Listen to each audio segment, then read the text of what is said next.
दौंड तालुक्यातील कानगाव येथे गेली 9 दिवस आमरण उपोषण चालू होतं.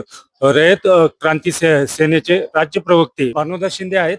तर त्यांनी आज 9व्या दिवशी दौंडचे तहसीलदार अनुप शेलार यांच्या हस्ते उपोषण सोडलेलं आहे. तर आज आपण त्यांच्याकडनं जाणून घेऊया. काय सांगाल सर, आज उपोषणाचा 9वा दिवस होता आणि आज तुम्ही उपोषण सोडलं, तर काय आश्वासन दिलं आपल्याला? रयत क्रांती संघटना व कानगाव ग्रामस्थांच्या वतीने मी स्वतः या ठिकाणी 9 दिवस उपोषण माझं सुरू होतं. या ठिकाणी दौंडचे तहसीलदार साहेब यांनी संबंधित मागण्या संदर्भात मंत्रालयामध्ये बैठक लावण्यासाठी लेखी हमी दिली. त्याचप्रमाणे रयत क्रांती संघटनेचे संस्थापक अध्यक्ष आदरणीय सदाभाऊ खोत साहेब यांनी व तालुक्याचे आमदार रावदादा कुल यांनी सुद्धा स्वतःच्या लेखी पत्राद्वारे संबंधित विषयाला अनुसरून मंत्रालयामध्ये बैठक लावण्याची हमी दिली. या विषयावरती आम्ही समाधानी होऊन आता तात्पुरते हे आंदोलन स्थगित केलं आहे. पुढील भूमिका काय असेल पक्षाची आणि आपली?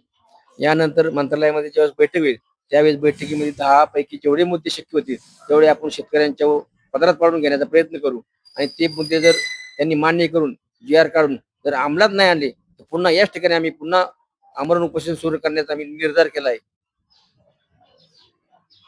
तर राज्याचे प्रवक्ते भानुदास शिंदे यांनी जर शासनाने या मागण्या जर पूर्ण केल्या नाही तर पुन्हा एकदा आमरण उपोषणाचा हाक दिली आहे. महाराष्ट्राच्या बातम्यासाठी संतोष जाधव, दौंड.